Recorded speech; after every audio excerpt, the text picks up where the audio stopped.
एक थप्पड़ ही काफ़ी है नींद से जगाने के लिए। जिस दिन से सुरभि ब्याह के ससुराल आई थी, उस दिन से वो अपनी जेठानी की तारीफ़ें सुन सुनकर थक गई थी। अपनी सगी जेठानी तो कोई नहीं थी, बस एक देवर था, सासू माँ और पति अजय के अलावा ससुराल में। लेकिन अजय के ताऊजी की बहू नीति, जो रिश्ते में सुरभि की जेठानी लगती थी, वो सुरभि के लिए समस्या बनती जा रही थी। सुरभि का ससुराल और अजय के ताऊजी का घर अगल बगल ही था और सारा दिन दोनों परिवारों को एक दूसरे के घर आना जाना लगा रहता था। इसलिए दोनों परिवारों को एक दूसरे की पसंद नापसंद के बारे में सब पता था। अब नीति को ब्याह कर आए कई साल बीत चुके थे, इसलिए सुरभि के ससुराल में भी उसकी गहरी पैठ थी। शायद सुरभि की सास यह सोचती थी कि उनकी जेठानी की बहू की तरह उनकी अपनी बहू की भी हर जगह तारीफ हो। इसलिए जब भी सुरभि कोई भी काम करती, सासू माँ झट से उसकी तुलना नीति के द्वारा किए गए काम से करने लगती। काफ़ी दिनों तक तो सुरभि जेठानी की तारीफ़ें सुनती और खुद भी वैसे ही करने की कोशिश करती कि नीति भाभी ससुराल के सब लोगों के बारे में जानती समझती हैं, तो उनसे कुछ सीखने में कोई हर्ज नहीं है। लेकिन धीरे धीरे सुरभि को ऊब होने लगी, क्योंकि अब नीति की तारीफ सिर्फ घर के बाहर के काम तक सीमित नहीं रह गई थी, बल्कि अब सुरभि के पहनने ओढ़ने पर भी नीति की परछाई पड़ने लगी थी। सुरभि को गहरे रंग पसंद थे, पर जब वो अपने मन पसंद चटक लाल रंग पहनती तो तारीफ तो दूर, सासू माँ के मुंह से झट से निकलता, नीति हल्के हल्के रंगों के कपड़े पहनती है, बहुत खिलते हैं उसके गोरे रंग पे। और सुरभि मन महसूस कर रह जाती। यूं तो सुरभि बालों की चोटी बनाकर रखती थी, क्योंकि उसके बाल बहुत लंबे और घने थे। पर अगर कभी वो ढीला सा गर्दन पर ढलका हुआ सा जूड़ा बना लेती, तो पति अजय की शरारती आंखें उसे बहुत कुछ कह जाती। पर सासू माँ वही पुराना राग अलापने लगती। नीति बालों को ऊपर उठाकर क्लिप लगाती है। अब सासू माँ को कौन समझाए कि नीति भाभी के बाल छोटे हैं, और वैसे भी यह सब तो आपकी अपनी पसंद नापसंद पर निर्भर करता है। जिसे जैसा भाता है वैसा ही कर सकता है। कभी सासू माँ कहती, नीति तो सारा दिन खड़े खड़े गुजार देती है, मजाल है कि वो किसी के सामने बैठ जाए।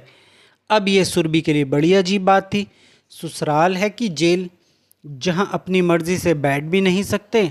पर उसके लिए राहत की बात यह थी कि ना तो अजय इस तरह की बातें करता था, और ना ही नीति भाभी ने कभी उसे नीचा दिखाने की कोशिश की थी।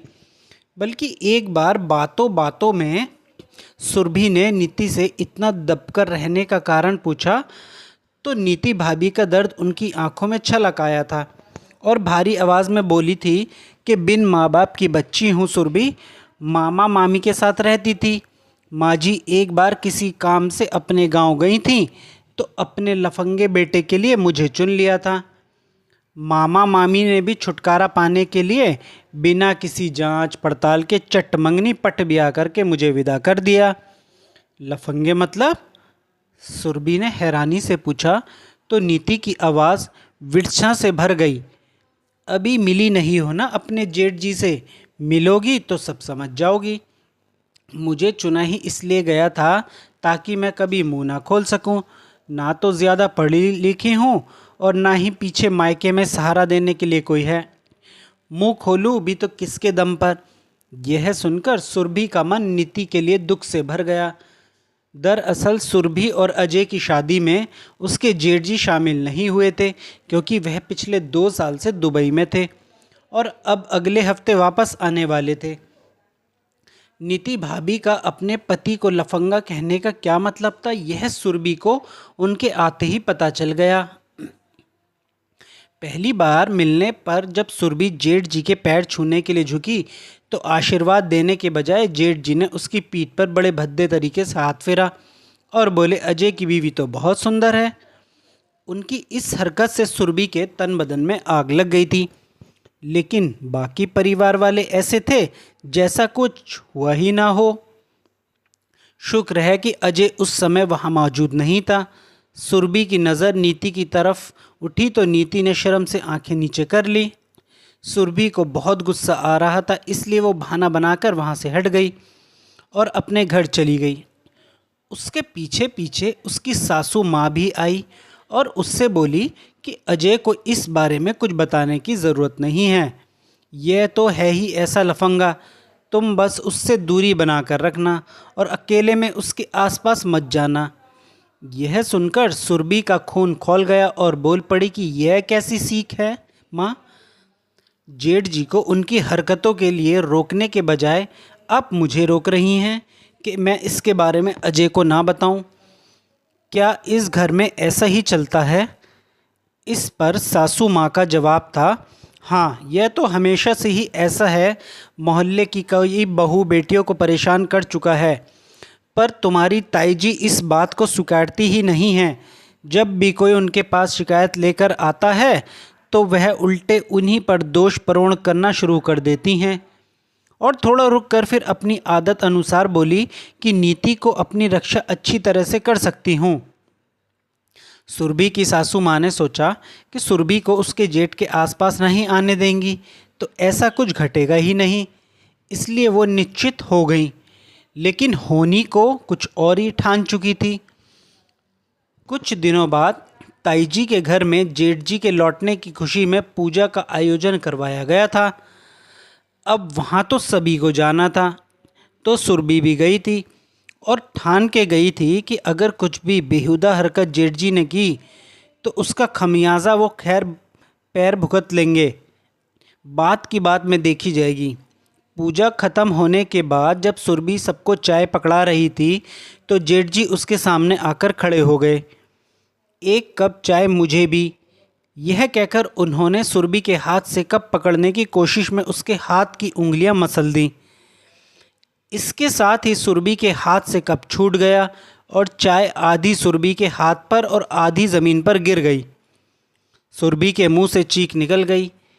इससे पहले कि और कोई नज़दीक आता, जेठ जी ने सुरभि का हाथ पकड़कर फूंक मारनी शुरू कर दी। अब तो सुरभि के क्रोध की सीमा नहीं रही।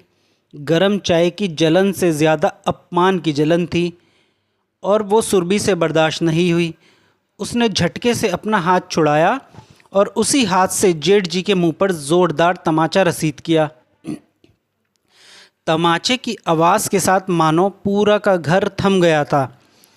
और फिर ताई जी की गुस्से में भरी हुई आवाज़ आई, ए छोकरी, ये क्या बेहूदगी है? शर्म नहीं आती तुझे? अपने बड़े जेठ पर हाथ उठाती है।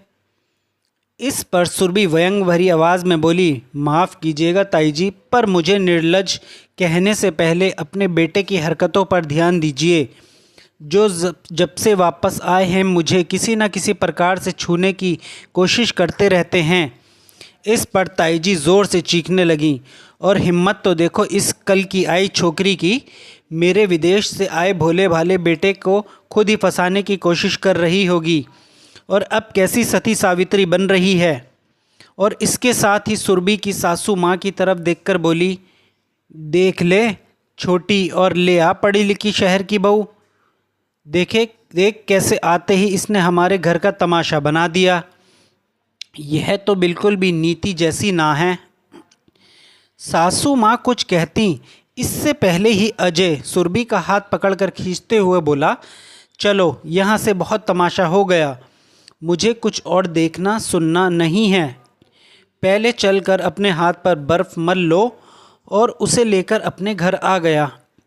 पीछे ताई जी ज़ोर ज़ोर से चिल्ला रही थी, हाँ हाँ ले जा अपनी बीवी को। और उसके बाद वहाँ उपस्थित सभी लोगों की तरफ देखकर बोली, देखो भाई क्या ज़माना आ गया है, सीधे साधे लोगों पर भी कलंक लग जाता है। इस छोकरी ने तो परिवार के आपसी संबंधों का भी ध्यान नहीं रखा। और फिर सुरभि की सासू माँ की तरफ देखकर कटाक्ष किया, छोटी तू तो चूक गई, तुझे नीति जैसी बहू ना मिली। इस पर सुरभि की सास का सब्र का प्याला छलक गया और वो हाथ जोड़कर बोली कि माफ़ करना जीजी, आपका बेटा कितना सीधा साधा और कितना भोला है ये तो पूरा मोहल्ला जानता है। और परिवारों की इज्जत और संबंध के बारे में जब आपने और आपके बेटे ने ही ना सोचा तो मेरी बहू और मेरा बेटा कैसे सोच सकते हैं? बड़ों से ही तो सीखते हैं छोटे। बहुत खुश हूँ मैं और बहुत भाग्यशाली भी हूँ कि मेरी बहू नीति जैसी नहीं है। उस बेचारी को तो आपने खुलकर सांस भी नहीं लेने दी। गलत बात का विरोध करना तो बहुत दूर की बात है, लेकिन मेरी बहू, उसे तो खुली हवा में सांस लेने की भी आदत है और गलत को गलत कहने की हिम्मत भी। और आपको हैरानी होगी यह सुनकर कि अब उसने यह आदत हमें भी डाल दी है।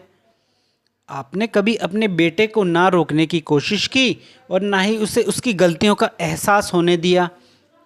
आज जो थप्पड़ सुरभि ने मारा है ना, वह थप्पड़ अगर आपके बेटे की पहली गलती पर आपने मारा होता तो शायद आज ये दिन देखना ना पड़ता। और यह कहकर सुरभि की सासू माँ भी हाथ जोड़कर वहाँ से निकल गई। पीछे खड़ी नीति सोच रही थी कि शायद अब उसकी सास में कुछ बदलाव आए, क्योंकि एक थप्पड़ ही काफ़ी होता है नींद से जगाने के लिए। दोस्तों, हमारे समाज में इस तरह के बहुत से लोग होते हैं जो रिश्तों के आवरण में अपनी बदनीयती को पूरा करने की कोशिश करते हैं, और हम में से ज़्यादातर का रवैया सुरभि की सास जैसा होता है कि सामने मत पड़ो, अपने आप को बचा कर रखो। लेकिन क्या सच में इस रवैये से ऐसे गंदे लोगों को इलाज किया जा सकता है?